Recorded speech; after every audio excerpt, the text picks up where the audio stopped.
Magandang araw po sa inyong lahat, aming mga minamahal na taga-subaybay.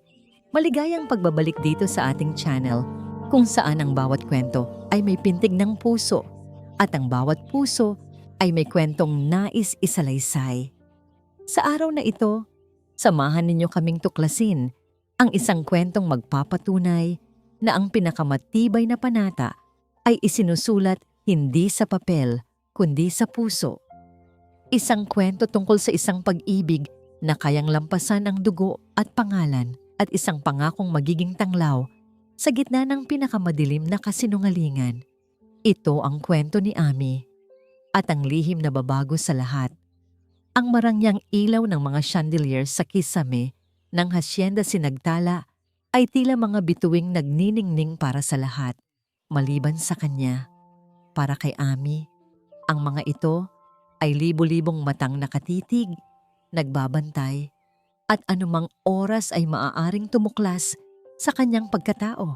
Nakatayo siya sa gilid ng malawak na bulwagan, isang anino sa gitna ng pagdiriwang. Ang suot niyang uniforme ng katulong ay ang kanyang baluti at ang kanyang kulungan. Sa kanyang likuran, nakakapit ng mahigpit sa kanyang palda ang dalawang maliliit na anghel, sina Luntian at Buwan. Ang kambal. Ang dahilan kung bakit siya naririto, pakiramdam niya ay may yelong gumagapang sa kanyang likuran habang pinagmamasdan ang babaeng sentro ng gabing iyon. Si Halima Salakay, ang mapapangasawa ng kanilang ama. Ang babaeng may ngiti na kasing tamis ng pulot, ngunit may mga matang kasing lamig ng yelo. Ami darling, malamig na tawag ni Halima. Lumalapit na tila isang reyna. Siguraduhin mong hindi gagawa ng anumang ingay ang mga bata. Okay?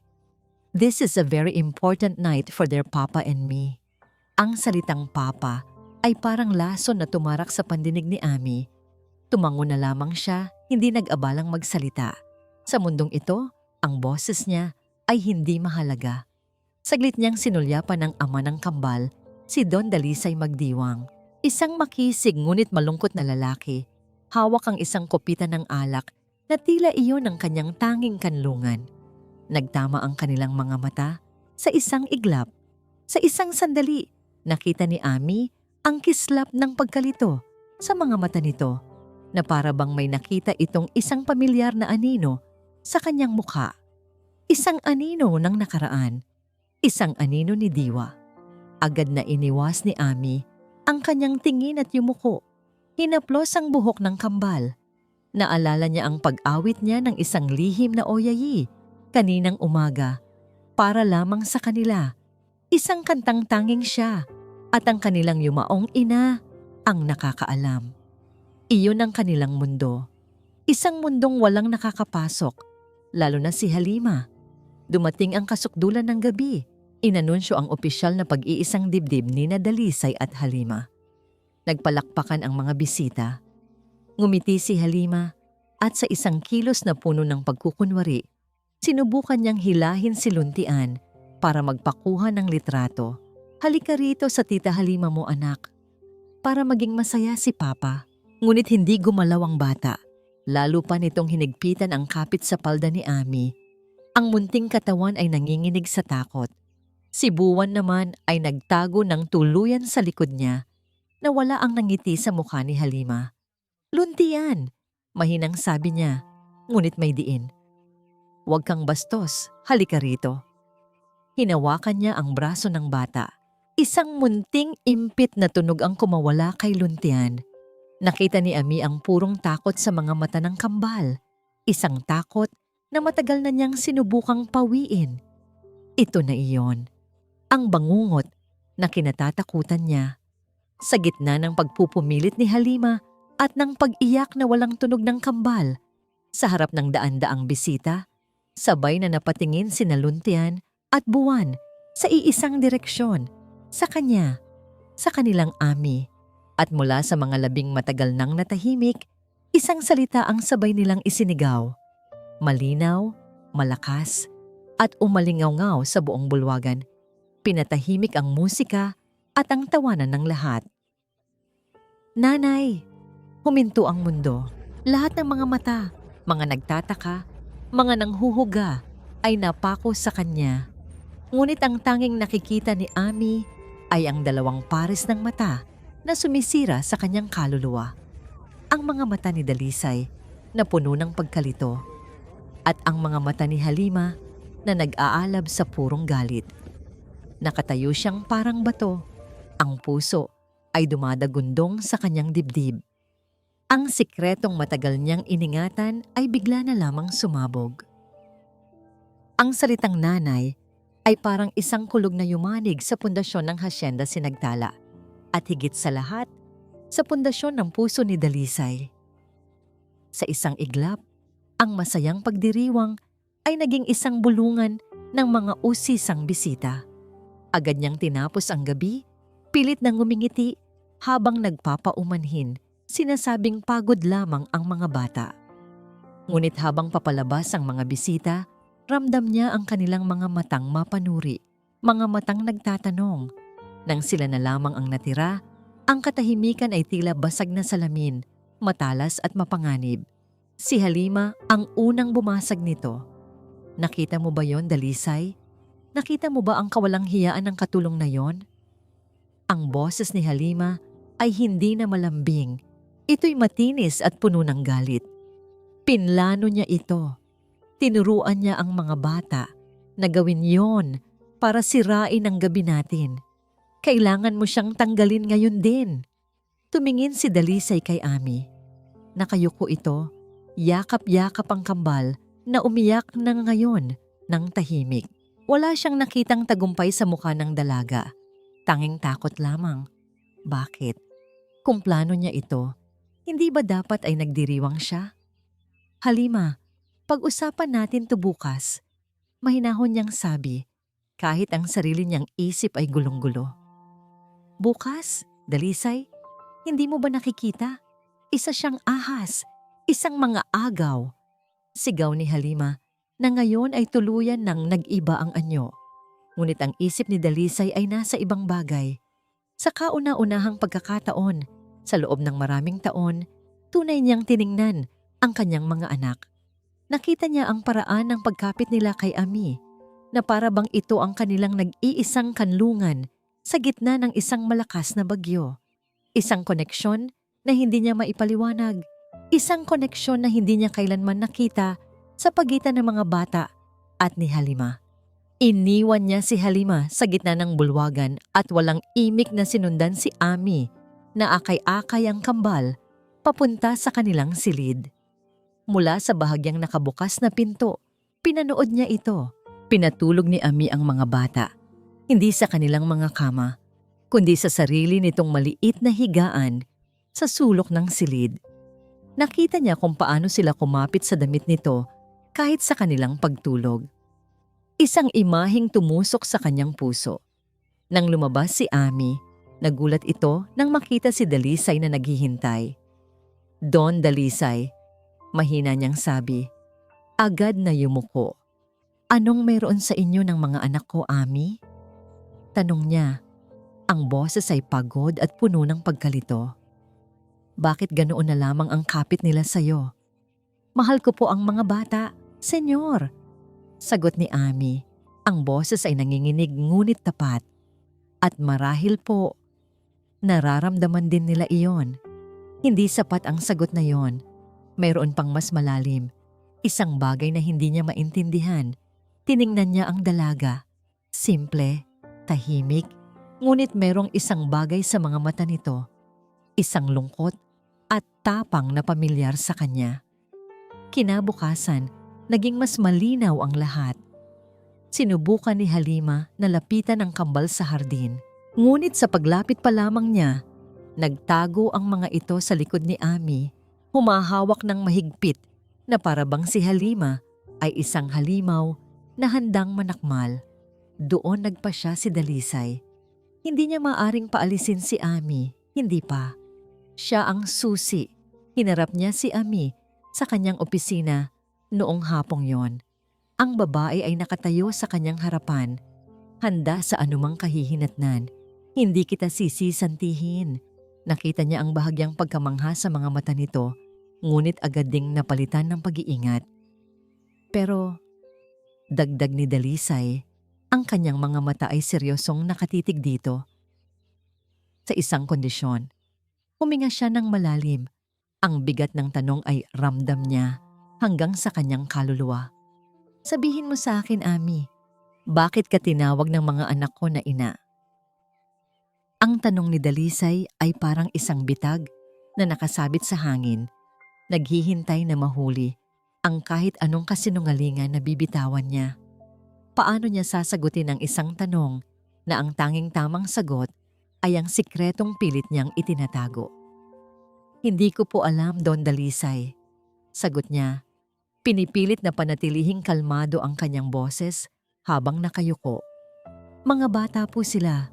Marahil ay naghahanap lamang sila ng kalinga ng isang ina at sa akin po nila iyon nakikita. Isang sagot na kalahating totoo at kalahating kasinungalingan. Isang sagot na sana ay sapat na. Tinitigan siya ni Dalisay ng matagal na para bang sinusubukang basahin ang kanyang kaluluwa. Sa huli, bumuntong hininga ito. Sige na, makakaalis ka na. Nakahinga siya ng maluwag, ngunit alam niyang ito ay pansamantalang kalayaan lamang. Ang tanong ay naiwan sa pagitan nila. Isang lamat na anumang oras ay maaaring lumaki. At ang lamat na yon ay sinimulang buhusan ng lason ni Halima. Hindi na niya kinakausap si Ami ng direkta. Sa halip, ang mga salita ni Halima ay dumadaan kay Dalisay.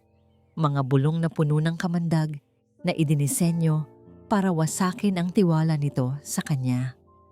Alam mo, mahal, narinig ni Ami na sinasabi ni Halima kay Dalisay isang gabi habang naghahain siya ng hapunan. Napansin ko lang, tila masyadong magaganda ang mga gamit ng bago nating kasambahay para sa isang simpleng probinsyana, hindi ba? Baka naman may naitabi lang siyang pera, Halima. Sagot ni Dalisay, ngunit bakas sa boses nito ang pag-aalinlangan. Kinabukasan, may nawawalang isang pares ng hikaw si Halima. Isang mamahaling hikaw na aksidenteng natagpuan ng isa sa mga kasambahay na tapat kay Halima sa loob ng maliit na baul ni Ami. Isang magnanakaw, Dalisay. Iyan ang pinagkakatiwalaan mo sa mga anak mo. Akusa ni Halima, ang pag-arte ay perpekto. Ngunit ang mas nagbigay ng takot kay Ami ay hindi ang mga paratang na yon. Isang hapon, habang naglilinis siya sa sala, nakita niya ang isang dyaryo sa mesa. At sa front page, isang larawan na nagpatigil sa kanyang paghinga. Isang larawan ng kanyang ama, si Don Hilario Talavera. At ang headline, Angkan ng Talavera, patuloy ang paghahanap sa nawawalang heredera. Malaking gantimpala, inaalok. At sa ilalim nito, isang mas maliit na larawan. Ang kanyang larawan, ang mukha ni Amihan Isabela Talavera. Ang mukha na anumang oras ay maaaring makilala.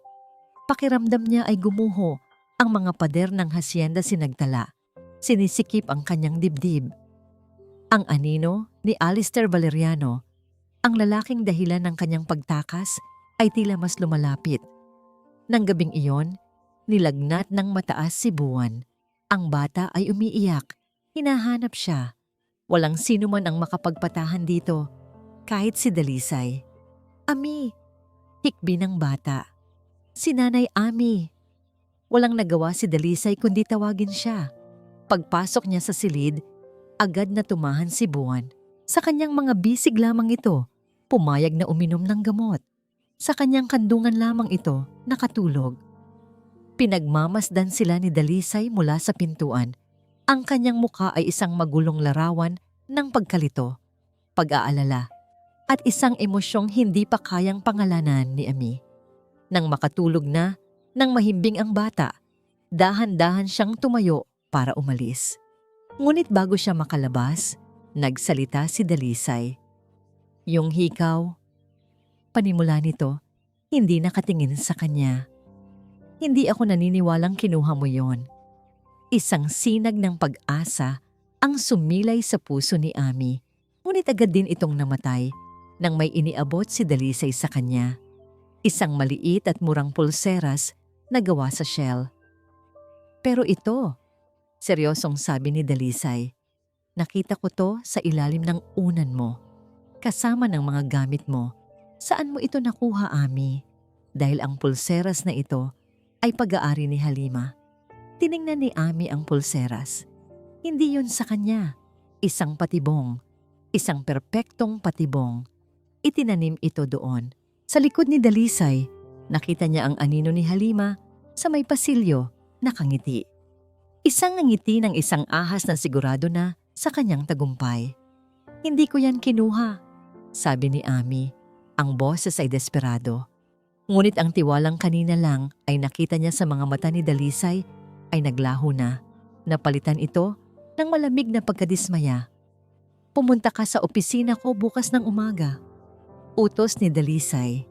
Kailangan na nating tapusin to. Nakatayo si Ami sa harap ng kanyang mesa kinabukasan. Ang mukha ay payapa, ngunit ang mga kamay na nasa gilid ay bahagyang nanginginig. Handa na siyang tanggapin ang hatol. Sa tabi niya, si Halima ay naroon din.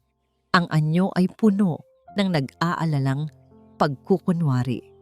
Dalisay, mahal, alam kong mahirap ito para sa'yo, malambing na sabi ni Halima. Pero hindi natin maaaring palagpasin ang pagnanakaw. Isipin mo ang reputasyon ng pamilya. Hindi siya pinansin ni Dalisay. Ang kanyang mga mata ay nakatuon lamang kay Ami. May isang bahagi sa kanya na gustong maniwala sa sinasabi ni Halima, sa ebidensyang nasa kanyang harapan. Ito ang mas madaling landas. Ngunit may isang bahagi rin, isang tinig na parang kay diwa, na nagsasabing may mali sa lahat ng ito. Hindi ko yun kinuha. Simpleng ulit ni Ami, ang boses ay hindi nagmamakaawa, kundi nagsasabi lamang ng isang katotohanan. Hindi ko kailangang kunin ang isang bagay na hindi sa akin. Ang paraan ng pagkakasabi niya noon, may dignidad, may paninindigan, ang nagtulak kay Dalisay na gumawa ng isang bagay na hindi inaasahan. Mag-isa kong iimbestigahan ito, deklara niya. Ikinagulat ni Halima at maging ni Ami. Hanggat hindi ko nalalaman ang buong katotohanan, mananatili si Ami dito. Pero Dalisay, protesta ni Halima. Ako ang magpapasya sa pamamahay na ito, Halima. Putol ni Dalisay. Ang boses ay may awtoridad na matagal nang nawala. Lihim niyang tinanong ang kasambahay na nakakita raw ng hikaw. Sa una, nanindigan ito sa kanyang kwento. Ngunit nang ipahiwatig ni Dalisay na may kamera sa pasilyo, kahit wala naman talaga, bigla itong namutla at umamin na inutusan lamang siya ni Halima. Isang malamig na kirot ang gumapang sa puso ni Dalisay. Kasinungalingan. Lahat ng ito ay kasinungalingan. Gulong-gulo ang isip, pumasok siya sa silid ng kambal. Ang mga ito ay tahimik na naglalaro sa sahig, ngunit hindi sila naglalaro. Si Luntian ay seryosong-seryoso sa pagguhit. Lumuhod si Dalisay sa tabi nito. Anak, anong ginuguhit mo? Tanong niya. Mga stick figures lamang iyon. Mga guhit ng bata. Ngunit may isang bagay na nakakuha ng kanyang pansin. Isang babaeng stick figure na may mahabang buhok at may suot na bilog-bilog sa braso ay itinutulak ang isa pang babaeng stick figure na mas maliit. Sa tabi nila, may isang malaking puno. Paulit-ulit na ginuguhit ni Luntian ang eksenang yon sa iba't ibang papel. Sino ito, Luntian? Tanong niya.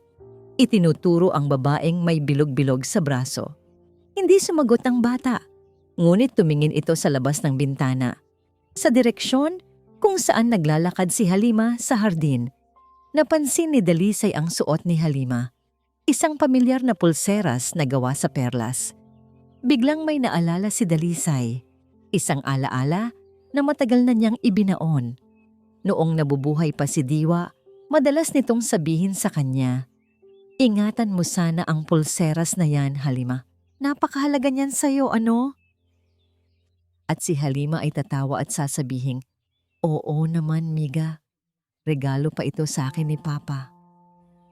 Ang pulseras na perlas, ang bilog-bilog sa braso sa guhit ni Luntian, isang nakakakilabot na ideya ang nagsimulang mabuo sa kanyang isipan. Ang mga guhit na ito, hindi kaya ito imahinasyon, hindi kaya ito isang alaala. Dala ang isa sa mga drawing, nilapitan niya si Halima na nag-aayos ng mga bulaklak sa sala. Kalmado niyang inilapag ang papel sa harapan nito. Ang nangiti ni Halima ay unti-unting naglaho nang makita ang guhit. "Halima?" tanong ni Dalisay. Ang boses ay mababa at puno ng tensyon. "Maaari mo bang ipaliwanag sa akin kung ano ang ibig sabihin ng guhit na ito ni Luntian?" Mula sa kusina, pinanood ni Ami ang pagharap ni Dalisay kay Halima sa sala. Hindi niya marinig ang kanilang pinag-uusapan, ngunit nakita niya ang pagbabago sa ekspresyon ni Halima. Ang peking ngiti nito ay napalitan ng isang panandaliang pagkataranta bago ito muling umiti ng mas matamis, mas mapang-akit. Isang tawa ang pinakawalan ni Halima, isang tawang parang musika, ngunit walang kaluluwa. "O Dalisay, mahal, isa lamang niyang guhit ng bata.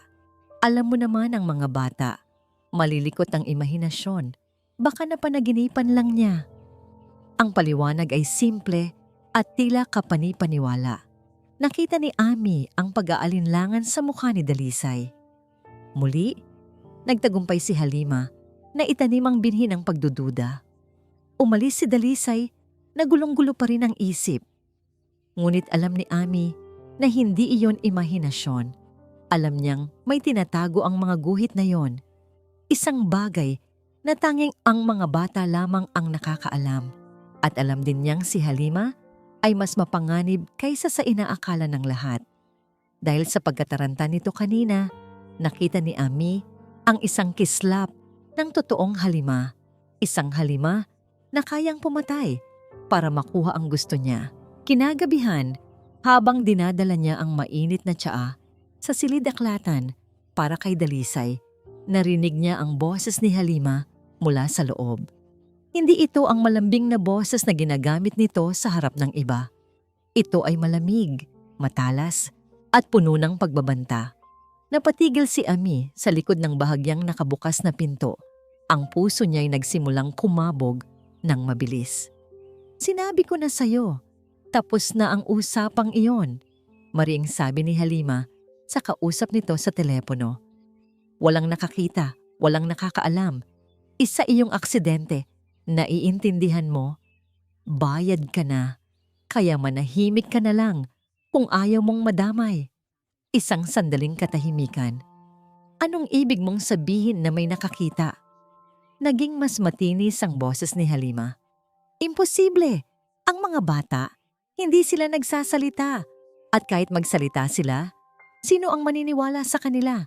Mga bata lang yon." Nanigas si Ami sa kanyang kinatatayuan. Ang dugo sa kanyang mga ugat ay tila nagyelo. Ang aksidente. Ang mga bata. Ang hindi pagsasalita. Ang aksidente ni Diwa. Hindi iyon isang simpleng pagkakahulog.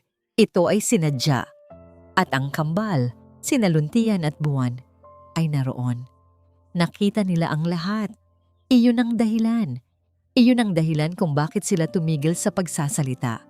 Ang trauma. Ang takot na nakita nila sa kanilang mga mata ay hindi dahil sa pagkawala ng kanilang ina, kundi dahil sa taong naging sanhi nito, si Halima.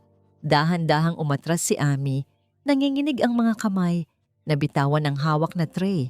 Ang tunog ng nabasag na tasa ay umalingaw-ngaw sa tahimik na pasilyo. Bumukas ng tuluyan ang pinto, ngunit hindi si Dalisay ang lumabas. Si Halima. Nakatayo ito roon. Hawak pa ang telepono, ang mga mata ay nanlilisik na parang sa isang ahas. Ang malamig at mapagkunwaring maskara ay tuluyan ng nahulog, inilalantad ang halimaw sa ilalim nito. Ang pakikinig sa usapan ng iba ay hindi isang magandang ugali. Katulong, sabi ni Halima, ang bawat salita ay puno ng lason. Isang malamig na ngiti ang sumilay sa kanyang mga labi. lalo na kung ang maririnig mo ay maaaring maging dahilan ng iyong kapahamakan.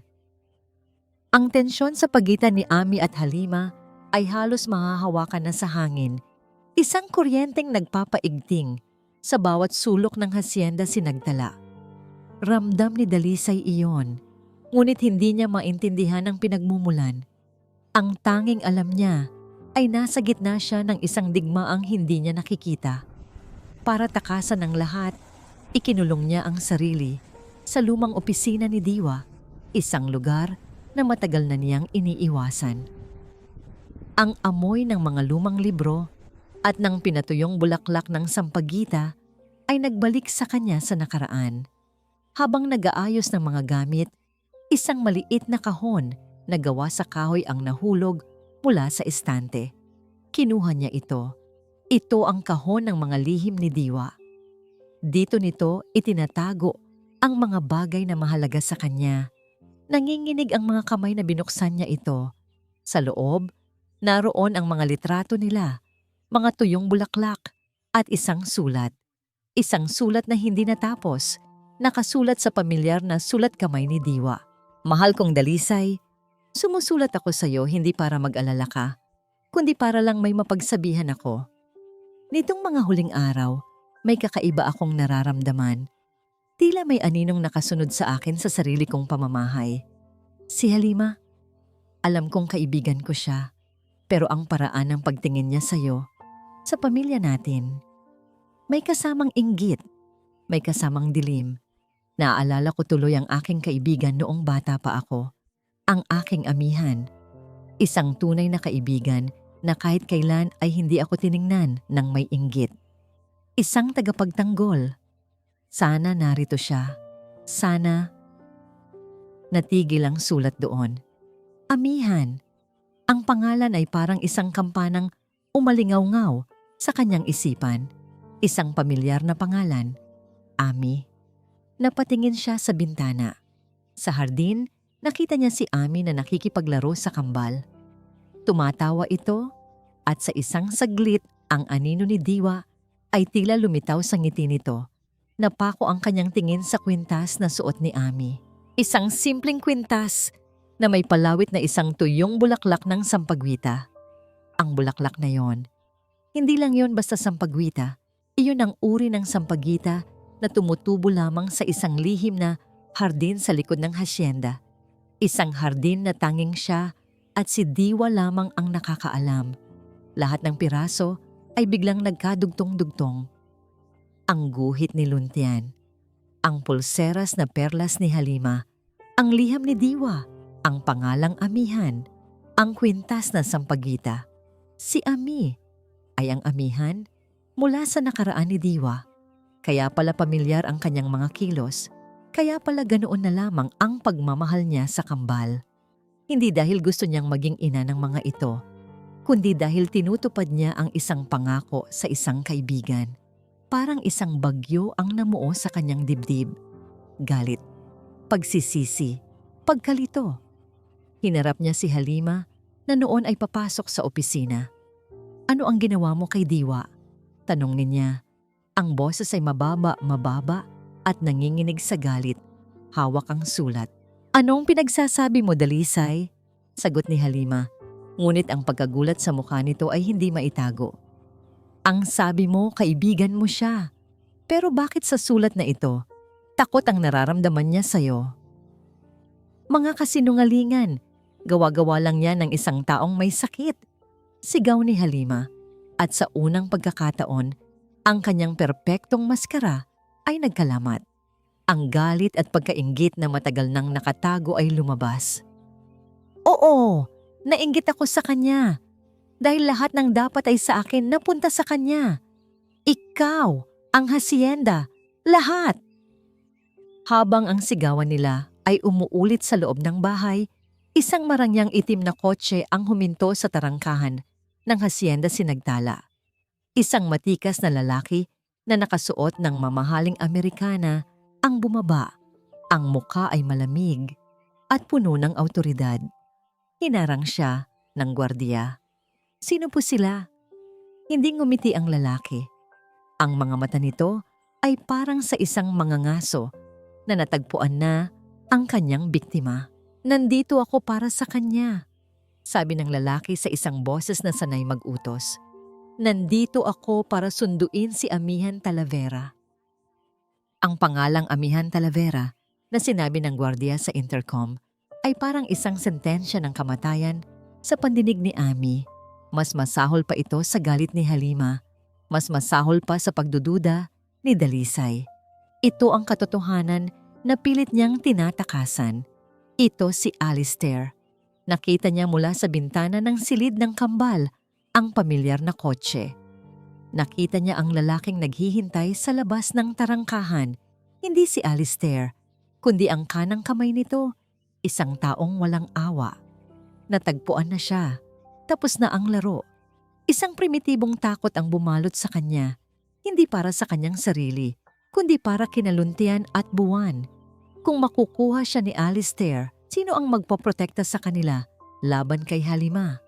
Kailangan niyang tumakas. Ngayon na. Dali-dali niyang kinuha ang isang maliit na bag, inilagay ang kaunting damit at ang natitira niyang pera. Ginising niya ang kambal. Mga anak, gising! Bulong niya. Pilit na pinapakalma ang nanginginig na boses.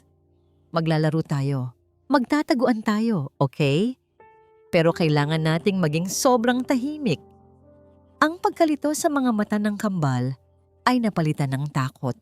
Nang makita nila ang itsura ni Ami, niyakap nila ito ng mahigpit. Samantala, sa ibaba, ang sigawan ni Dalisay at Halima ay natigil nang marinig ang intercom. Lumabas si Dalisay. Ang muka ay gusot pa rin sa galit at pagkalito. May naghahanap kay Ami, sabi ng gwardiya. Amihan Talavera daw ang pangalan. Napakunot ang noo ni Dalisay. Bago pa man siya makasagot, nakita niya si Ami na akay-akay ang kambal. Dahan-dahang bumababa sa hagdanan sa likod patungo sa pinto ng kusina. Ang itsura nito ay parang isang hayop na nasukol, desperadong naghahanap ng lagusan. Ang pagtatangkang pagtakas ni Ami ang sumagot sa lahat ng tanong sa isip ni Dalisay. May tinatakbuhan ang babaeng ito. Isang panganib na mas malaki kaysa sa galit ni Halima. Hinarang niya ito sa may pinto ng kusina. Saan ka pupunta? Kailangan ko nang umalis, Don Dalisay, sabi ni Ami. Ang mga mata ay nagmamakaawa. Pakiusap, hayaan niyo na akong umalis. Sino ang lalaking yon? Tanong niya. Hindi sumagot si Ami. Sa labas, nawalan na ng pasensya ang tauhan ni Alistair. Buksan niyo ang gate o gigibain namin to. Ang banta na yon ang nagpasya kay Dalisay. Isang likas na proteksyon para sa kanyang pamamahay, para sa kambal, at sa hindi niya maipaliwanag na dahilan para sa babaeng nasa harap niya, ang umiral. Kinuha niya ang intercom. Hindi siya lalabas. Matigas niyang sabi, umalis kayo sa pamamahay ko. Bumaling siya kay Ami na ngayon ay napaupo na sa sahig, yakap ang kambal, umiiyak ng walang tunog. Ang tapang na ipinakita nito kanina ay nawala. Napalitan ng purong desperasyon. Lumuhod siya sa harap nito. Hindi ka aalis hanggat hindi mo sinasabi sa akin ang totoo. Sabi niya, ngunit ang boses niya ay hindi na nag-uusig. Ito'y malumanay. Sino ka ba talaga, Ami? Huminga ng malalim si Ami. Ang mga luha ay patuloy na dumadaloy. Alam niyang wala na siyang pagpipilian. Kailangan niya ng tulong. Ang totoo kong pangalan ay Amihan Isabela Talavera. Simula niya, ang bawat salita ay mabigat. Nagtatago ako. Tumatakas ako mula sa isang lalaki. Isang lalaking mapanganib. Si Alistair Valeriano. Ikinuwento niya ang tungkol sa sapilitang kasal, ang pagiging kontrolado at bayolente ni Alistair. Ngunit hindi niya sinabi ang koneksyon niya kay Diwa. Hindi pa. Hindi niya alam kung paano. Habang nakikinig si Dalisay, ang galit niya kay Halima ay napalitan ng isang bagong emosyon. Ang kagustuhang protektahan ang babaeng ito na dumaan sa napakaraming pagsubok para lamang tuparin ang isang pangako. Magmula ngayon, sabi ni Dalisay, tumatayo at tinitingnan ang gate sa labas. Wala nang mananakit sa'yo, hindi habang nasa pamamahay kita. Sa labas, kinuha ng tauhan ni Alistair ang kanyang telepono. Sir, sabi nito sa kabilang linya, natagpuan na po natin siya. Nasa loob siya ng Hacienda Sinagtala. Mayroong isang sandaling katahimikan. Opo sir, kasama niya ang may-ari, isang lalaking nagngangalang Dalisay Magdiwang. Sa kabilang linya, sa isang marangyang opisina sa Maynila, isang malamig at mapanganib na ngiti ang sumilay sa mga labi ni Alistair Valeriano. Magdiwang ha? Well, let's see how he celebrates when I'm done with him. Pagkatapos ng gabing iyon, nagbago ang lahat sa Hacienda Sinagtala. Nagdagdag si Dalisay ng mga bagong gwardiya at ipinagbawal ang pagpasok ng sinumang hindi niya personal na kilala. Ang banta ni Alistair Valeriano ay naging isang madilim na ulap sa kanilang paligid. Ngunit sa loob ng hasyenda, isang hindi inaasahang kapayapaan ang namuo. Si Halima, matapos ang kanilang pagtatalo at ang pagdating ng mga tao ni Alistair, ay biglang nanahimik. Umuwi muna ito sa kanila sa syudad sa kadahilan ng kailangan niyang bigyan ng espasyo si Dalisay. Ngunit alam ng lahat na ito ay isang taktikal na pag-atras. Ang kanyang presensya ay napalitan ng isang magaan na pakiramdam sa bahay. Dahil dito, mas nagkaroon ng pagkakataon sina Dalisay at Ami na magkasama, hindi bilang amo at katulong, kundi bilang dalawang taong pinagbuklod ng iisang layunin, ang protektahan ang kambal. Isang hapon, nakita ni Dalisay si Ami sa hardin. Tinuturuan sina Luntian at Buwan na magtanim ng mga bulaklak. Ang tawa ng mga bata ay malaya, walang bakas ng takot na dati laging nakaguhit sa kanilang mga muka. Lumapit siya. Dala-dala ang isang pitsel ng malamig na juice. Mukhang masaya ang mga hardinero ko, sabi niya. Isang nangiti ang sumilay sa kanyang mga labi. Isang tunay na ngiti na matagal nang hindi niya naramdaman. Natututo na po sila, Don Dalisay? Sagot ni Ami, pinupunasan ng putik sa pisngi ni Buwan. Dalisay na lang, pagtatama niya. O say, kung gusto mo. Nagkatinginan sila. Sa ilalim ng gininto ang sikat ng papalubog na araw, nakita ni Dalisay hindi lang ang katulong, hindi lang ang tagapag-alaga, kundi si Amihan.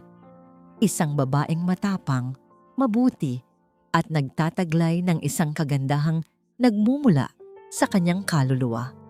Isang kilig, isang kuryenteng matagal na niyang kinalimutan ang gumapang sa kanyang puso.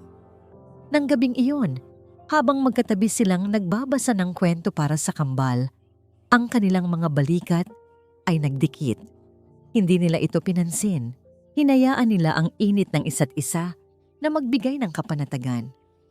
Sa sandaling iyon, hindi sila 2 taong wasak.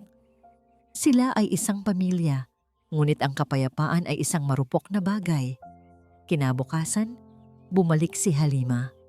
Ang kanyang nangiti ay mas matamis kaysa dati, at ang kanyang mga mata ay may kakaibang kislap. May dala siyang mga regalo para sa kambal, sinusubukang bilhin ang kanilang pagtingin. Habang naglalaro ang mga bata, malapit sa swimming pool, at habang si Ami ay kumukuha ng merienda sa kusina, nakita ni Dalisay ang lahat mula sa bintana ng kanyang opisina. Nakita niya kung paanong sinundan ni Halima si Buwan, na noon ay hinahabol ang isang paru-paro. Nakita niya ang mabilis na pagsulyap ni Halima sa paligid para siguraduhing walang nakatingin. At nakita niya ang isang bagay na nagpatigil sa kanyang paghinga. Nakita niya kung paanong aksidenteng na itulak ni Halima ang isang malaking bolang panlaro na nasa gilid ng pool na siyang bumangga sa maliit na sibuan na walan ng balanse ang bata. Isang malakas na splash ang bumasag sa katahimikan ng hapon. Kasabay nito ang isang nakakabinging sigaw, hindi mula sa bata, kundi mula kay Halima. Tulong! Tulong! Si Buwan! Nahulog siya. Kumaripas ng takbo si Dalisay, kasunod si Ami na narinig ang sigaw. Pagdating nila, si Buwan ay nagkakawag-kawag sa tubig. Mabilis na tumalon si Dalisay sa pool at iniahon ng anak. Umuubo ito at umiiyak sa takot. Anong nangyari? Sigaw ni Dalisay habang yakap ang nanginginig na anak. Si Halima, na umiiyak na parang isang artista, ay agad na itinuro si Ami na kadarating lang. Siya ang may kasalanan. Akusa ni Halima, ang bawat salita ay puno ng lason at pagkukunwari. Iniwan niyang bukas ang gate ng pool. Nakita ko, naging pabaya siya. Muntik nang mamatay ang bata dahil sa kanya. Napatitig si Ami, hindi makapaniwala sa kanyang naririnig. Si Dalisay naman ay napatingin sa kanya, pagkatapos ay sa umiiyak na si Halima. Ngunit si Buwan, sa gitna ng kanyang pag-iyak, ay umiling. Ikinakawag niya ang kanyang maliit na kamay, itinuturo si Halima, sinusubukang magsalita, ngunit tanging mga hikbi lamang ang lumalabas sa kanyang bibig. Siya ang may kasalanan. Maniwala ka sa akin, Dalisay. Pagpapatuloy ni Halima, hinahawakan ng braso niya. Pinaalis mo na sana siya noon pa. Ang mga salita ni Halima ay parang asidong bumuhos sa hangin. Sinusunog ang lahat ng kapayapaan na panandali ang naramdaman ni Ami. Ang akusasyon ay perpekto, walang butas. Siya ang tagapag-alaga, kaya't sa kanya ang responsibilidad. Hindi totoo yan. Mahinang sabi ni Ami. Ang boses ay nawawalan ng lakas. Sinigurado kong nakasara ang gate. Sinungaling! Sigaw ni Halima. Ang mga luha ay patuloy na dumadaloy sa kanyang mukha. Isang obra maestra ng panlilinlang. Dalisay, nakikita mo na, hindi ba? Papatayin niya ang mga anak mo para lang makuha ka niya. Kailangan na nating tumawag ng pulis. Ang salitang pulis ay nagpabagsak sa mundo ni Ami. Ang mga pulis ay mangangahulugan ng pag-verify ng pagkatao. Malalaman nilang siya si Amihan Talavera. Malalaman ni Alistair kung nasaan siya. Tumingin siya kay Dalisay, naghahanap ng kahit kaunting pagtitiwala sa mga mata nito. Ngunit ang nakita niya ay isang malalim na pag-aalinlangan. Ang ebidensya, kahit gawa-gawa, ay nasa panig ni Halima. Ang pagiging pabaya ay mas madaling paniwalaan kaysa sa isang masalimuot na balak ng pagpatay. Ang puso ni Dalisay ay naguguluhan at sa pagkalitong iyon, nanalo ang takot para sa kanyang anak. Pakiramdam ni Ami ay nag-iisa siya sa isang isla at ang tubig ay unti-unting tumataas. Malulunod na siya. At nang akala niya ay hindi na maaaring sumama pa ang sitwasyon, isang boses mula sa likuran nila ang bumasag sa tensyon. Isang boses na malamig, makapangyarihan, at pamilyar sa pinakamasamang paraan. Hindi na kailangan ng pulis. Ako na ang bahala dito. Lahat sila ay napalingon. Nakatayo sa may pinto ng hardin si Alistair Valeriano. Hindi na niya ipinadala ang kanyang mga tauhan. Siya mismo ang pumarito. Nakatayo siyang may ngiti sa labi. Isang namngiti na hindi umaabot sa kanyang mga mata. Sa likod niya ay ang kanyang mga bodyguard at isang abogadong may dalang briefcase. Parang nagyelo ang dugo ni Ami. Eto na, ang katapusan. Alistair, bulong niya. Ang pangalan ay parang sumpa sa kanyang mga labi. Naglakad si Alistair na para bang siya ang nagmamay-ari ng lugar. Ang kanyang mga mata ay hindi tumingin kay Dalisay o kay Halima. Nakapako ang mga ito kay Ami. "Kumusta, mahal ko?" sabi niya. Ang bawat salita ay may panunuya. "Nag-enjoy ka ba sa iyong maliit na bakasyon? Tapos na ang laro. Uuwi na tayo." "Sino ka?" galit na tanong ni Dalisay. Humaharang sa pagitan ni Alistair at Ami. Isang tawa ang pinakawalan ni Alistair.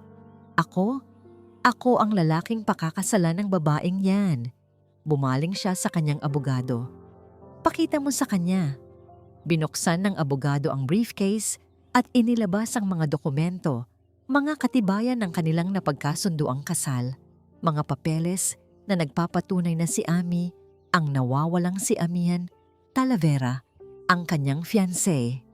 Ipinakita niya ito kay Dalisay. Ang bawat papel ay parang isang sampal sa mukha ni Dalisay. Ang babaeng pinagkakatiwalaan niya. Ang babaeng nagsimula nang patibukin muli ang kanyang puso ay hindi lamang isang simpleng katulong na tumatakas sa isang kasunduan. Siya ay isang heredera. Isang heredera na nagsinungaling sa kanya.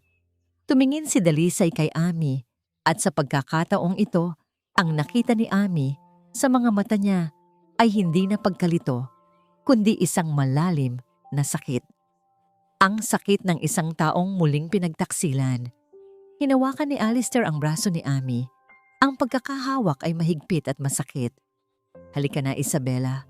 Tapusin na natin ang dramang ito. Ang paggamit niya sa kanyang pangalawang pangalan ay parang isang kadenang humigpit sa kanyang leeg. Habang hinihila siya palayo, sina Luntian at Buwan na kanina patahimik na nanonood sa isang sulok ay tila natauhan. Nakita nilang kinukuha ang kanilang nanay. Ang takot na mawala siya ay mas malakas kaysa sa trauma na nagpatahimik sa kanila. Sa isang sigaw na puno ng sakit, desperasyon at pagmamahal, sabay silang sumigaw, isang buo, malinaw at nakakayanig na pangungusap. Huwag! Nanay ko siya! Ang sigaw ng kambal ay parang isang kidlat na gumising sa nanlulumong diwa ni Dalisay. Napalingon siya. Ang sakit sa kanyang mga mata ay biglang napalitan ng isang matinding realisasyon.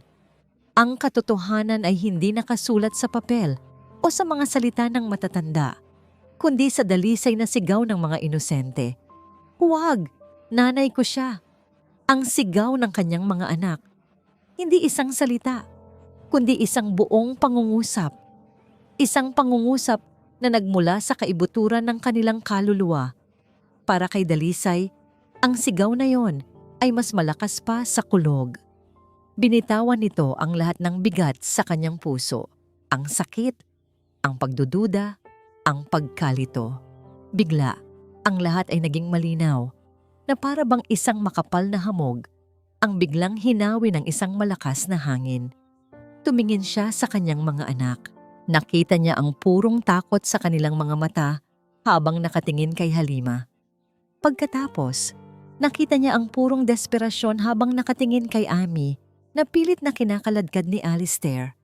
Sa isang iglap, isang alaala na matagal na niyang ibinaon, ang biglang bumalik ng buong buo.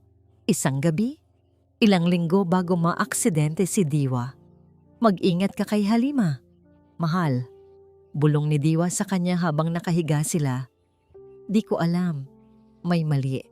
Minsan nahuhuli ko siyang nakatingin sa akin na parang galit. Baka imahinasyon mo lang yan, sagot niya noon ayaw maniwala. Hindi, giit ni Diwa. Kanina lang, sa may hardin. Aksidenteng natabig niya ang paso ng bulaklak at muntik na akong tamaan. Sabi niya nadulas lang siya. Pero nakita ko ang perlas mula sa pulseras niya, nahulog sa lupa. Nagmamadali niyang pinulot. Ang perlas, ang pulseras, ang guhit ni Luntian. Hindi yun imahinasyon. Iyon ay isang babala. Isang babala na hindi niya pinakinggan. Ang sigaw ng kambal ay hindi lamang isang sigaw para kay Ami. Ito ay sigaw para kay Diwa. Isang sigaw na matagal nang gustong kumawala. Isang nag-aalab na galit. Isang galit na hindi niya naramdaman kailanman. Ang bumalot sa pagkatao ni Dalisay. Galit sa kanyang sarili dahil sa kanyang pagkabulag.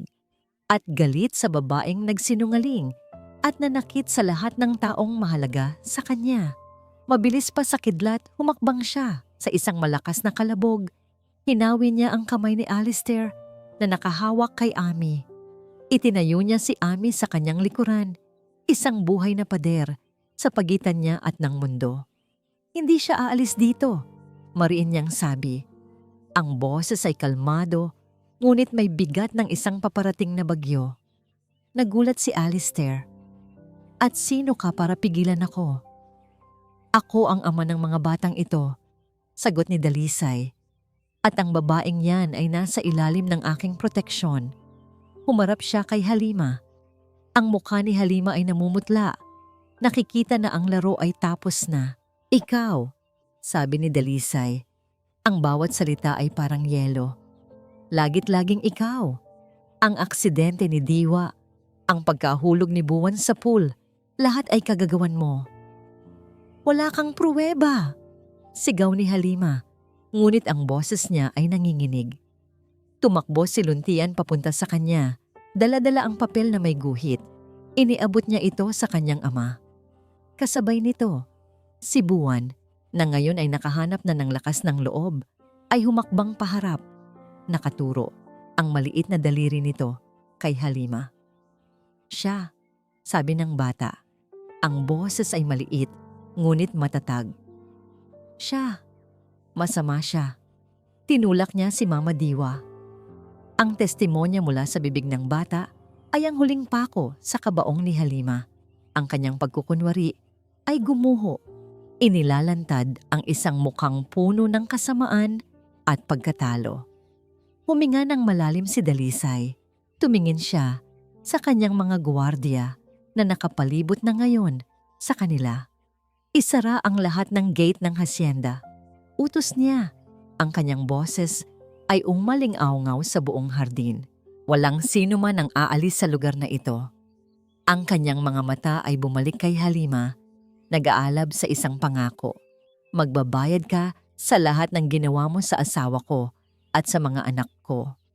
Nakatayo sa likod ni Dalisay, naramdaman ni Ami ang pagbabago sa hangin. Ang takot na bumalot sa kanya sa loob ng maraming taon ay unti-unting napalitan ng isang bagay na mas malakas, katapangan. Natapos na ang kanyang pagtatago. Tapos na ang pagiging anino. Habang ang mga gwardiya ay pumapalibot sa kanila at habang si Halima ay nanginginig sa pagkakasukol, humakbang si Ami paharap. Hindi na sa likod, kundi sa tabi ni Dalisay. Hindi na siya si Ami, ang katulong na laging nakayuko. Itinaas niya ang kanyang noo at sa kanyang mga mata ay ang ningning ng isang babaeng hindi na muling magpapatalo. Hindi lang si Diwa ang sinaktan mo, Halima, sabi ni Amy. Ang kanyang boses ay malinaw at matatag, umaabot sa bawat sulok ng hardin. At hindi lang ang mga anak niya ang nilinlang mo. Tumingin siya kay Dalisay. Isang tingin ng pasasalamat at paghingi ng paumanhin. Patawad, Dalisay, kung nagsinungaling ako. Ngunit kailangan kong gawin yon para tuparin ang isang pangako. Humarap siya sa lahat. Si Diwa Alon ay hindi lang asawa ng dati kong amo. Siya ang pinakamatalik kong kaibigan nung kami mga bata pa. Ako ang amihan na tinutukoy niya sa kanyang sulat. Ang pag-amin ay nagdulot ng bulungan mula sa mga kasambahay na nakikiusyoso. Nang malaman kong may sakit siya at nang makita ko ang takot sa kanyang mga mata para sa kinabukasan ng kanyang mga anak, nangako ako sa kanya. Pagpapatuloy ni Ami, ang boses ay nanginginig sa emosyon, ngunit hindi sa takot. Nangako akong babantayan ko sina Luntian at Buwan kahit anong mangyari. Kaya't tinalikuran ko ang aking pangalan, ang aking yaman, para lamang makapasok dito bilang isang katulong at tuparin ang huling habilin niya. Bawat salita niya ay isang piraso ng katotohanan na bumuo sa isang kompletong larawan. Ang pagmamahal niya sa kambal, ang pamilyaridad sa kanyang mga kilos, ang lahat ay may dahilan na ngayon. Kasinungalingan, desperadong sigaw ni Halima. Ginagawa mo lang ang lahat ng yan para makuha si Dalisay. Hindi, Halima. Mahinahong sagot ni Ami. Iyon ang sarili mong kwento, iyon ang sarili mong motibo. At ang pruweba ay nasa bibig mismo ng mga inosenteng sinubukan mong patahimikin. Sa puntong yun, isang sasakyan pa ang dumating sa labas ng gate. Mula rito ay bumaba ang isang matandang lalaki na may kagalang-galang na anyo, ang pinagkakatiwalaang abogado ng pamilya Talavera. Pasensya na kung nahuli ako, Senyorita Amihan, sabi ng abogado. Natrapik lang. Dala ko na ang lahat ng kailangan mo.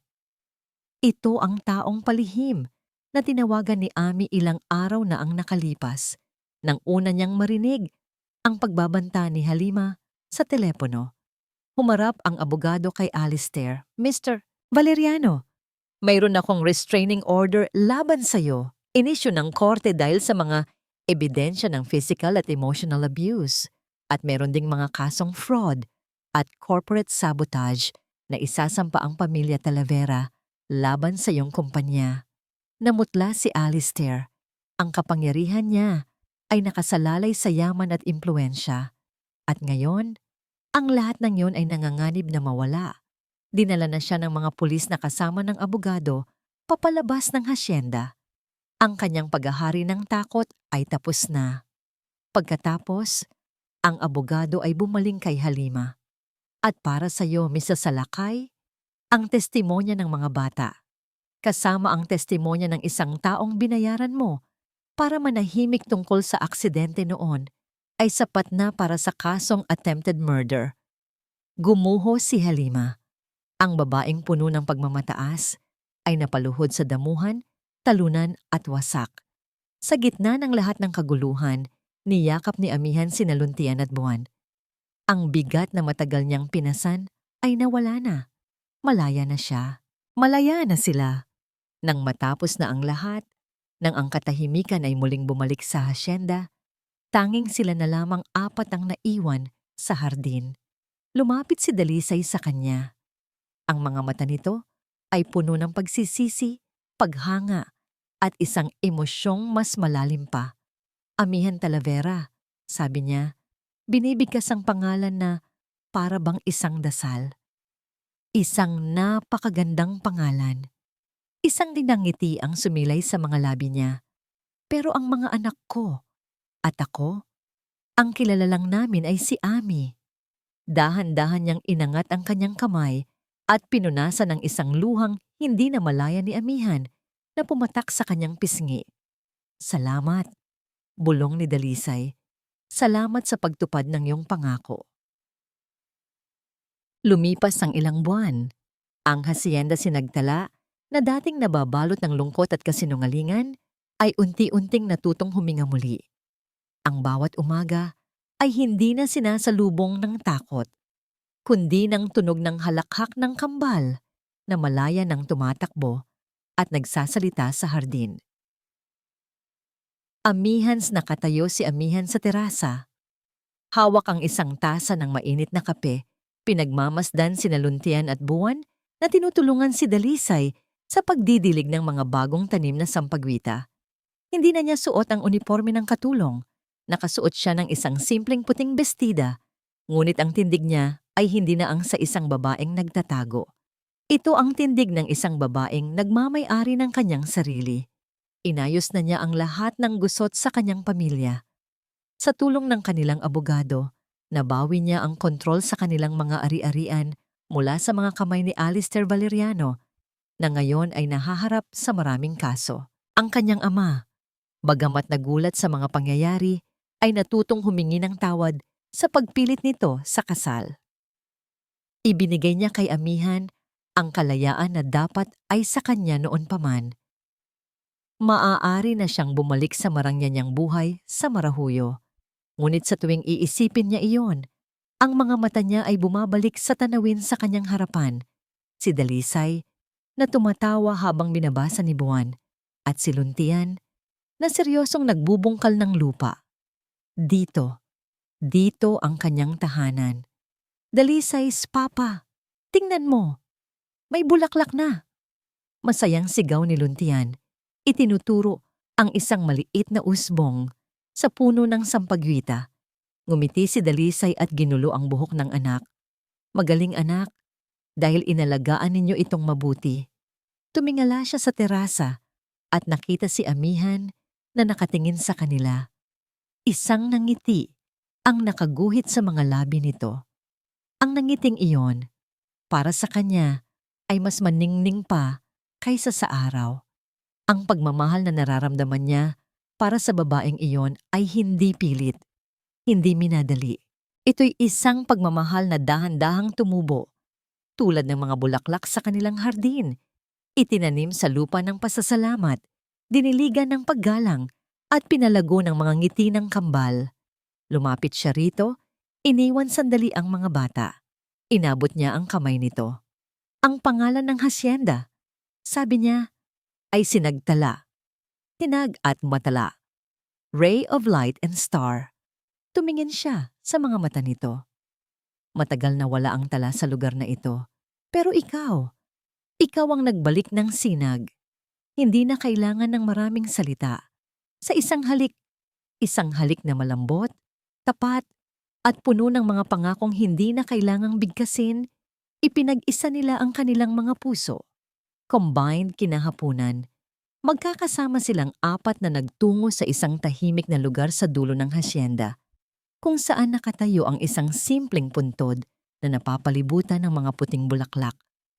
Ang puntod ni Diwa. Hindi ito isang pagbisitang puno ng lungkot. Ito'y isang pagbisita ng pasasalamat. Inilapag ni Naluntian at Buwan ang mga pinitas nilang bulaklak ng sampagita sa puntod. "Hi, Mama," sabay nilang sabi.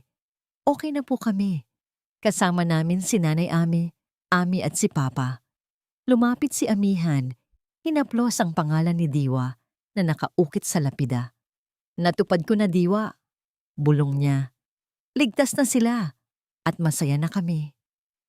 Hinawakan ni Dalisay ang kanyang kamay. Ang kanilang mga daliri ay nagsalikop. Magkahawak kamay, silang apat. Si Dalisay, si Amihan, si Luntian at si Buwan ay tumayo roon, pinagmamasdan ang papalubog na araw. Isang pamilyang isinilang hindi mula sa dugo, kundi mula sa isang pangako. Isang pamilyang binuo ng pag-ibig, pinatatag ng katapangan, at pinagpala ng isang pangalawang pagkakataon. Ang hasyenda Sinagtala ay tunay na naging tahanan ng sinag at ng mga tala, isang bagong simula na isinulat sa mga pahina ng langit. At dito po nagtatapos ang kwento nila, Amihan at Dalisay. Isang paglalakbay na nagturo sa atin na ang tunay na pamilya ay hindi palaging nagsisimula sa dugo, kundi sa isang pusong handang magbigay ng kalinga at tumupad sa isang panata. Gaano man ito kabigat. Taos-puso po akong nagpapasalamat sa inyong walang sawang pagsubaybay sa bawat kabanata ng kanilang buhay. Sana po ay may aral at inspirasyon kayong napulot mula sa kanilang kwento. I-comment nyo lang po sa ibaba kung ano ang pinakapaborito ninyong eksena o kung anong aral ang tumatak sa inyong puso. Kung nagustuhan nyo ang kwentong ito, isang pindot lang po sa like button, i-share sa inyong mga kaibigan, at mag-subscribe sa ating channel para sa mas marami pang kwentong aantig sa inyong mga damdamin. Muli, ako po ang inyong lingkod, nag-iiwan ng isang paalala. Ang bawat puso ay may sariling kwento at ang bawat kwento ay may aral na naghihintay. Hanggang sa muli. Paalam.